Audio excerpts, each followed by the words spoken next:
So my gas boiler has this S33 error showing, and I'll tell you what you need to do to fix it. Because as you see now, it's working, and I fixed it, and it's actually quite easy. It has to do with the fan and registering that the fan is turning and working. And if you can see that it works, your problem will be in this area here with the hoses here, the blue and the white hose, and this plastic thing here, which if you take out the little screw there, you'll see there's a little funnel, and then that funnel will make sure that the pressure is right. And if something has hit the funnel, drop down into the funnel, you may get this error.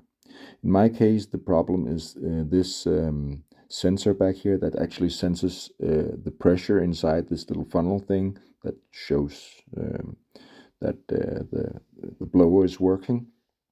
And I took out the blue hose there, and it gave it some back pressure suction to it, and a little bit of pressure too, while I reset the boiler.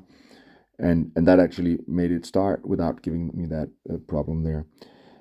I do think that I need to change the sensor behind the boiler, because I don't want this to happen again. But in many cases, it might just be this little funnel behind these hoses here, behind the screw, that's clogged. And if that's the case, it's an easy fix. Just remove the screw and yeah, clean it out.